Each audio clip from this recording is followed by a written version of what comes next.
You're listening to Empowered to Lead, the Therapist Practice. I'm Lisa Catello, therapist, business coach, and your go-to for all things leadership and sustainable practice growth.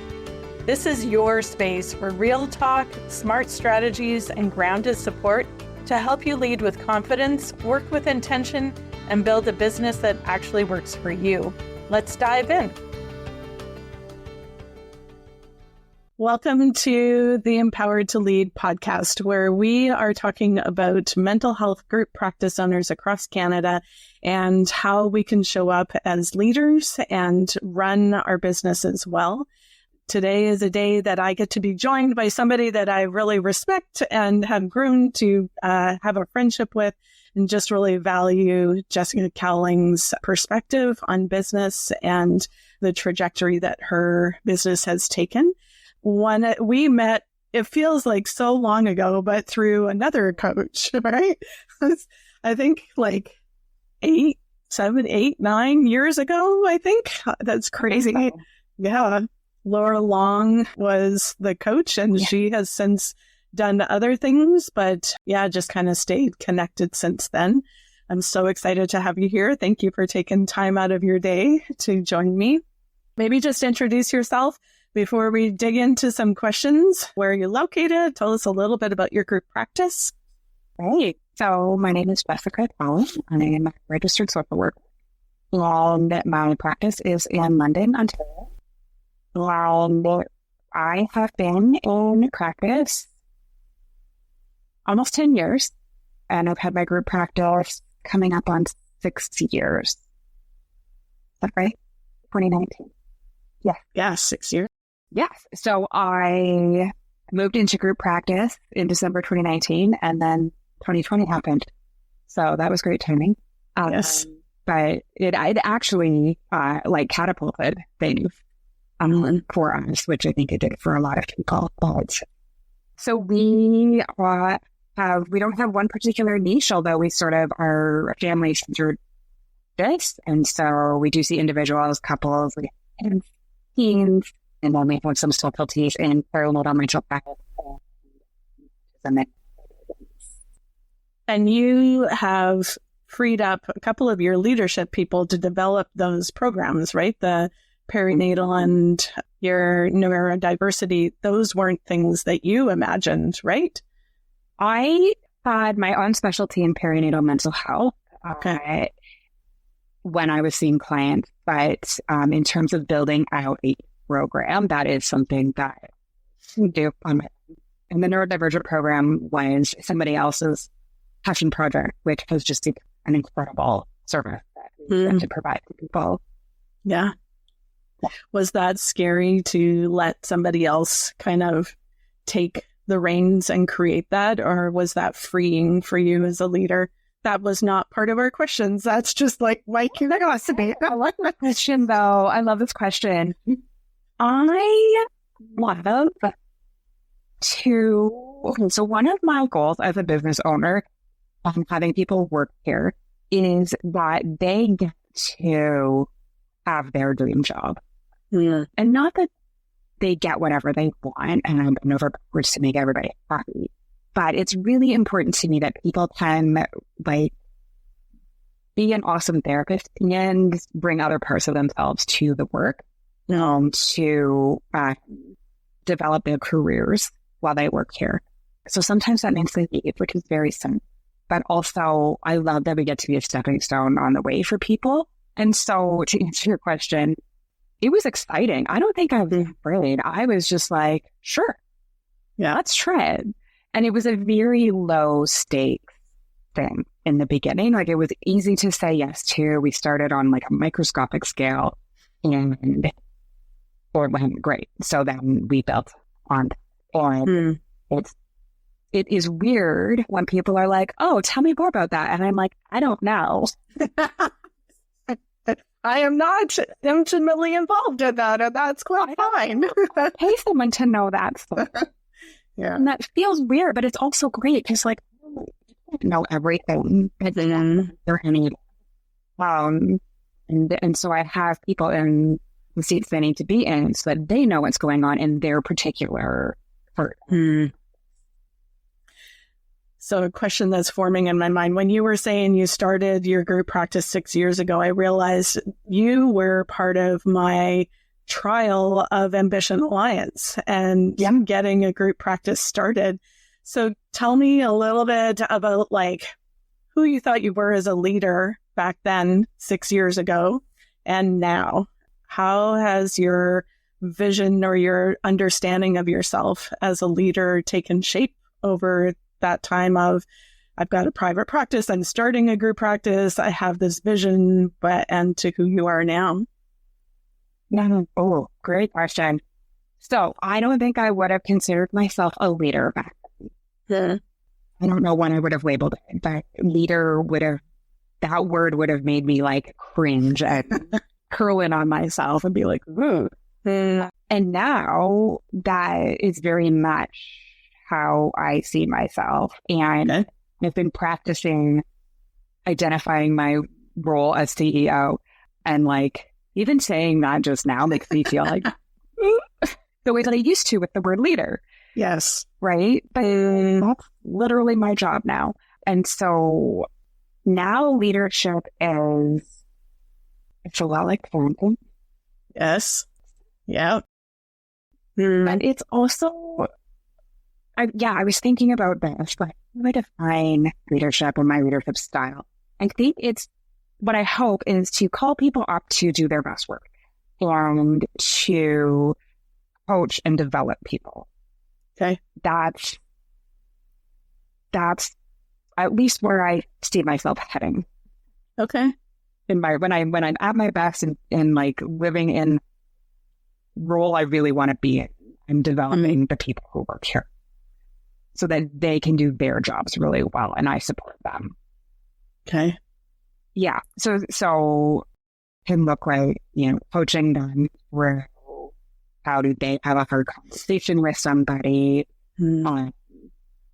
because we have like middle management. Okay. You have a business, not just a small business. We have a whole corporation. Mm-hmm. I never thought I would get to this. I secretly wanted it to, but I was like afraid. Yeah. So to name that out loud. Well, I'm sure you and I have talked about this at some point where I was like afraid of losing people. Yes. So I didn't want middle management because I wanted to like know who works here. Well, I don't actually know everyone who works here. And they don't know me necessarily. Or sometimes they'll be like, oh, you're that Jessica. I'm like, yeah. The one who owns this. I remember we had a volunteer, so on a smaller scale of what you're talking about, but I met her and she's like, oh, it's so nice to meet you. I'm like, that is just such a weird concept that you have been here for a few months and we haven't even met yet. So even for someone to say, oh, you're that Jessica. Yeah. One of them said, oh, what do you do at Innerworks? Like, I own it.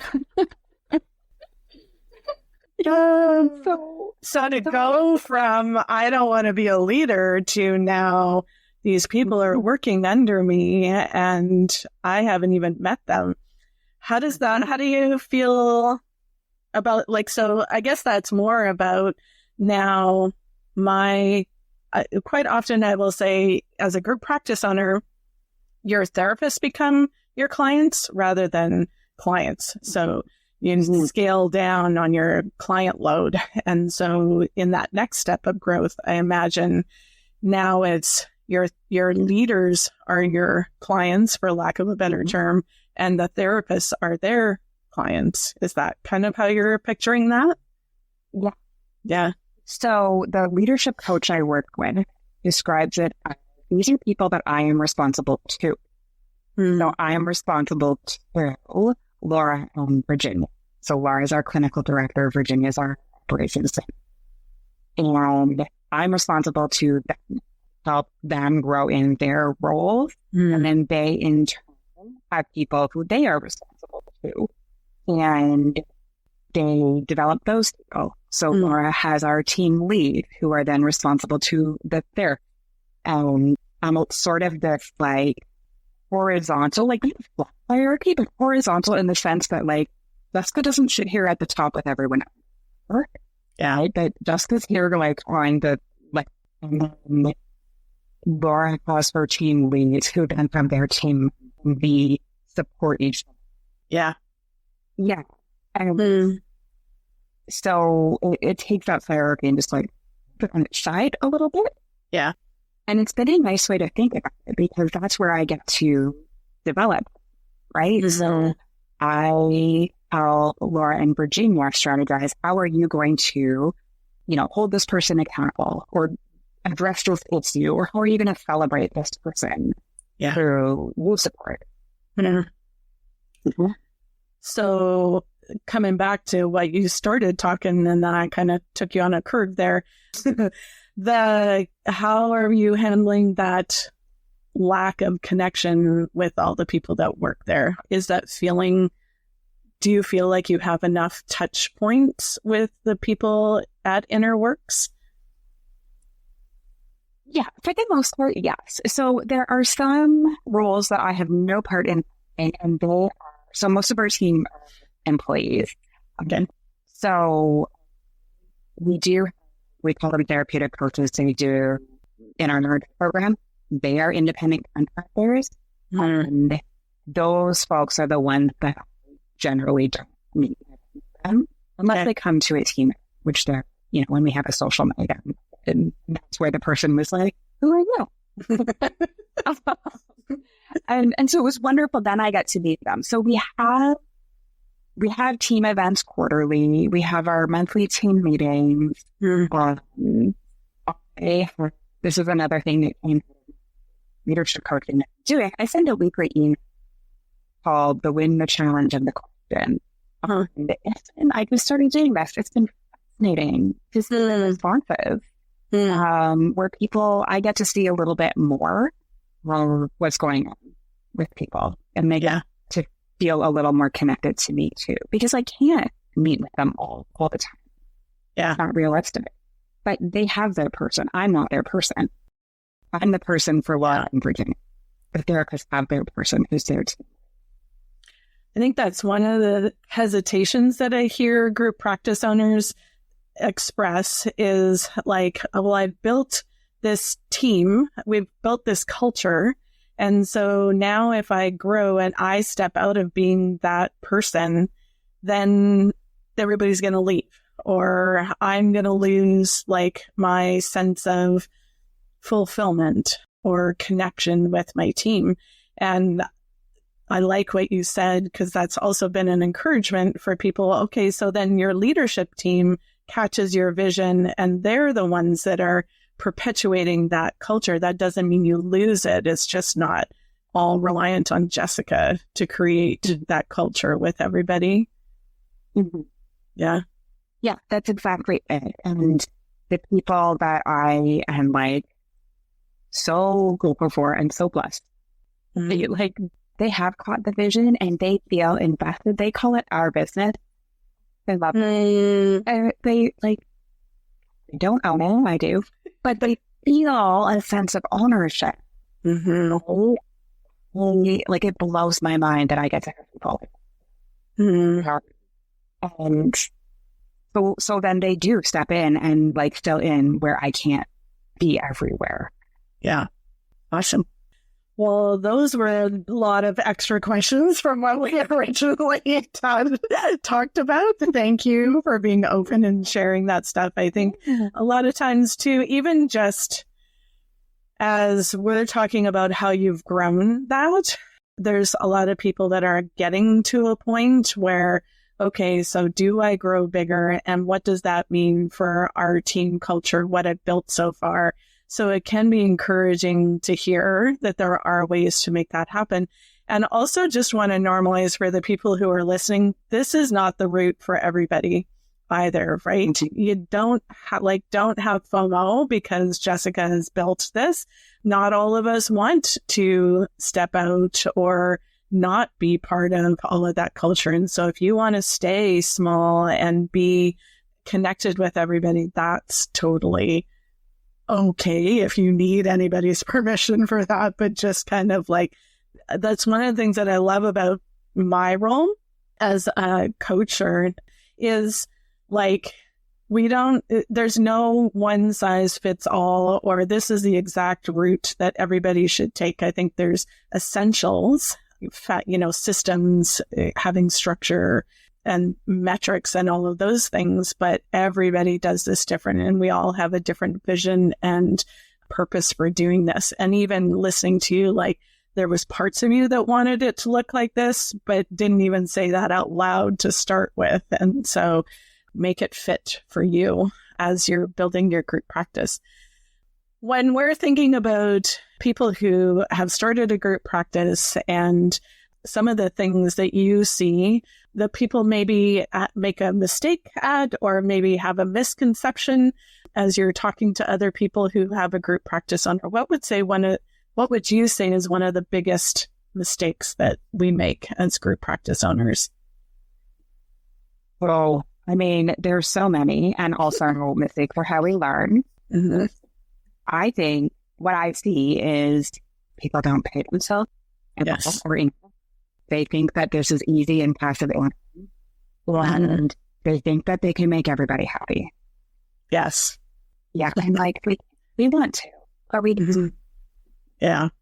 And I think that's one of the areas, as I was thinking about interviewing you, you have a little bit different perspective, or have been very purposeful about how does money inform your practice, or like being comfortable with numbers. I think, and I remember the retreat that we did in Blue Mountain, and I think that's when it really sunk in, your terminology, like the math is not mathing, or like, Lisa, numbers don't lie. So look at the numbers, and you could just whip up a spreadsheet like this, like you talk to Jessica, and 2 minutes later, you've got a spreadsheet created for you. And so, like, yeah, that's not something that a lot of people are comfortable with, or even like to understand. What do you mean when you say the numbers don't lie? So when you say that, or you're talking to other group practice owners, what would be your encouragement around numbers? So somebody's sitting here going, yeah, I'm not paying myself, or I don't even know what I should pay myself, or I don't know what percentage I should be giving people because I'm scared they're going to leave. So I think I should give them 80%. But now you need to go on. Yes. Don't give people 80%. Yeah. There was a conversation in the Facebook group today. It was like, somebody's giving 75%, and people are asking this, like, go back, look at your numbers, know what that means. So what do you mean when you say the math is not mathing, or numbers don't lie? How does that apply to group practice ownership?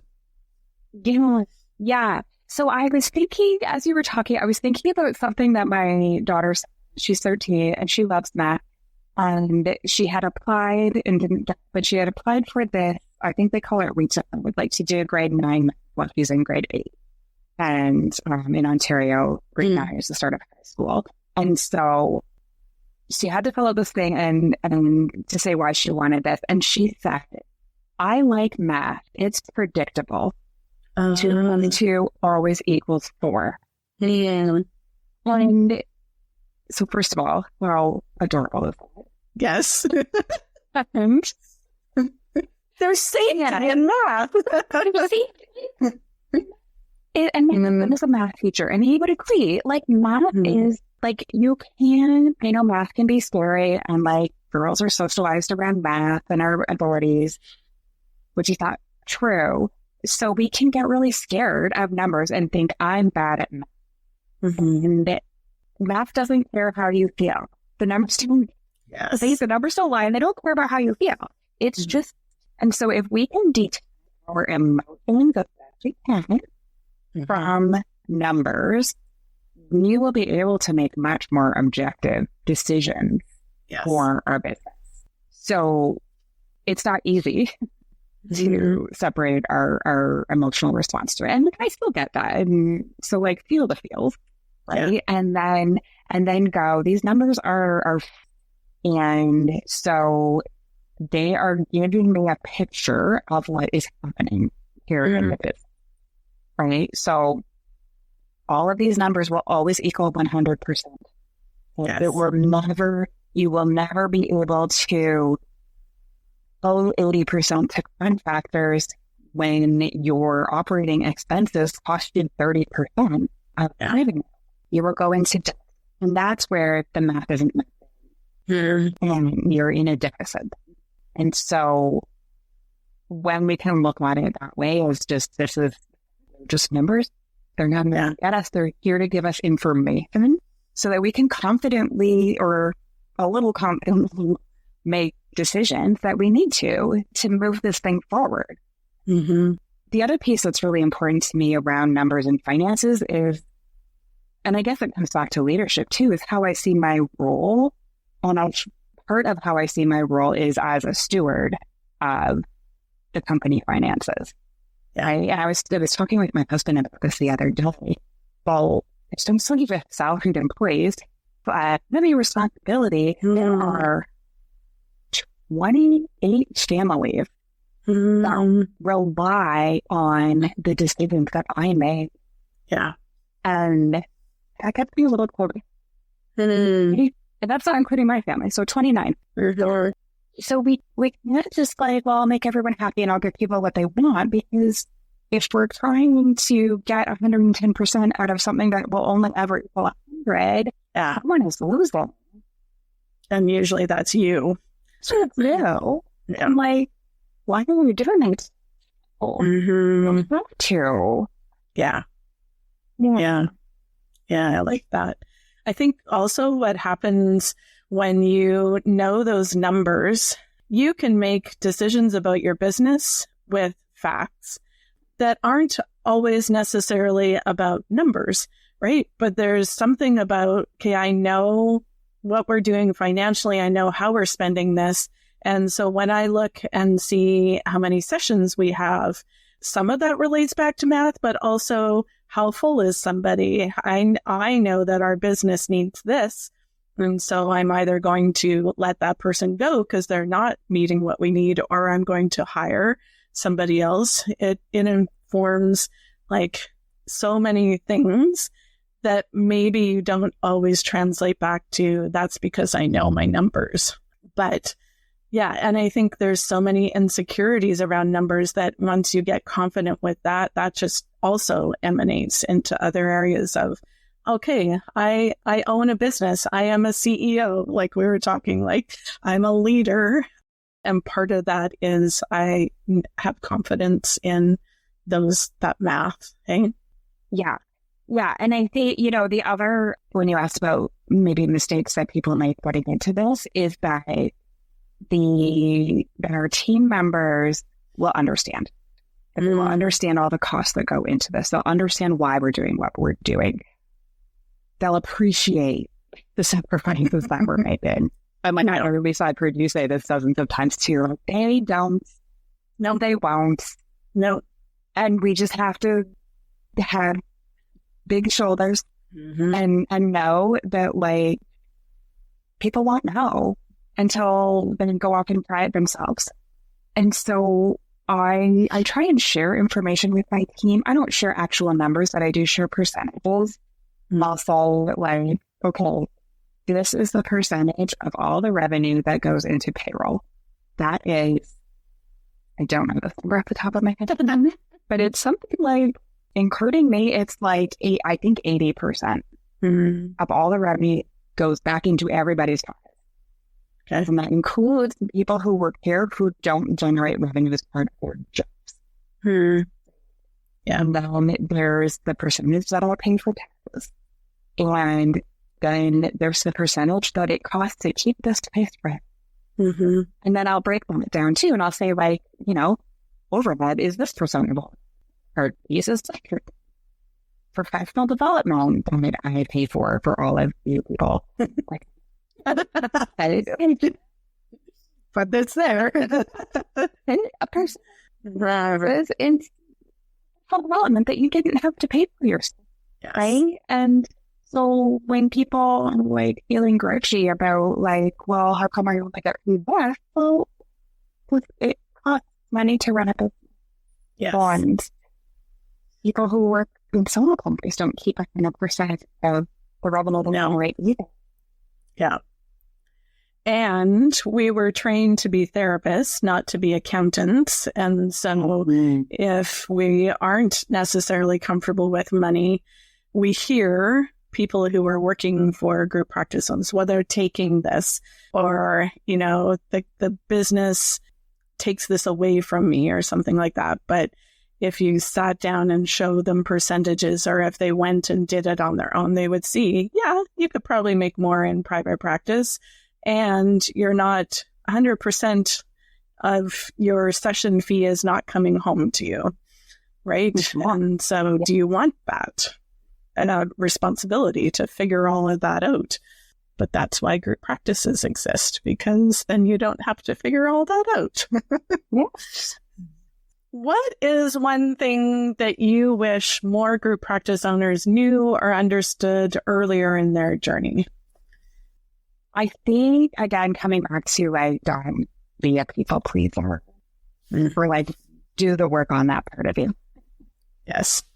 Yeah. We will never make everybody happy. We will never make team members happy. We will never make all of our clients happy. And so if we can drop the expectation, well, then we will be less and less respectful. So the worst is when you resent people who work with you. Ugh. Yes. Or resent your like, what did I right? Like that's happens for me, right? And now I also know that it's because of my own doing, right? Like I have allowed that to happen. I've, you know, compromised on the fee or compromised on something and resenting. Now that we're talking about it. Again, the therapy certificate. That's how some realizations come while you're talking out loud, right? I don't mind admitting that, right? It's like, but it's the truth, you know. So, yeah, I guess it's like welcome to resentment, but we'll put that people. Yes, it'll come, and in fact, really, they want to eat. Mm-hmm. And if you were sitting in a counseling room with someone and they were saying that they're resenting people, okay, so your boundaries are being crossed. And what are those boundaries? You can't keep running a group practice if you're feeling like everybody's taking advantage of you or they're taking home more money than you are, all of those things, right? So sitting down and going, how am I bending over backwards to make sure these other people are happy while I am miserable? So this business needs to serve me. It's a huge investment and it needs to have a good return on investment. And some of that means you start making the business take care of you rather than you take care of everybody else and bend over backwards. Yeah. And I know that all of our like female socialization is going to come in and be like, well, that's really selfish. Yes. Right. But here's the thing that I have learned in the 6 years of doing this, which like in the grand scheme of things is not that long, but like knocked on my back friend is all right. That if I don't take care of myself and have the business take care of me, like, I'm getting sick. I'm getting sick. Like, had to dramatically disappear from the business and my clients because I was so burnt out. I'm going to end up in the hospital if I don't make a change right now. It's a shock for everybody. Yeah. Right. So the more that I can ensure that I am taking good care of myself, seems like we would tell our clients who are parents, you can be the parent you want to be if you're neglecting your own needs. So if I have a company that is, you know, causing me to resent people and myself, as it turns out, I'm, you know, working more than anybody else and I feel stressed and anxious all the time, it's not good for anybody. It will come out and I will make bad decisions. I've made bad decisions as a result. So I owe it to the people that I'm responsible to be good. Yeah, definitely. So important. And it kind of comes back to that, like, am I people pleasing and where do I need to make those changes?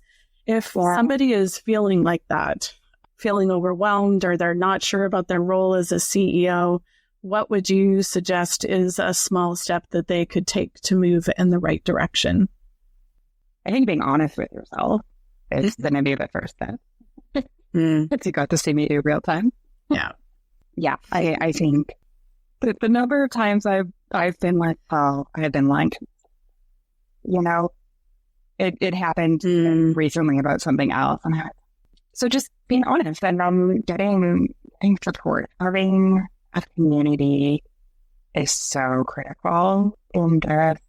And I mean, just like from way back in the very beginning, Lisa, when we first met, was part of what you made space for and what we have become for each other and other people, right? Is just like having someone else as a sounding board, having somebody to like call us on our own BS. And yeah, it's invaluable. So being honest with yourself and this is hard as someone with ADHD because I just want to listen to everything all at once.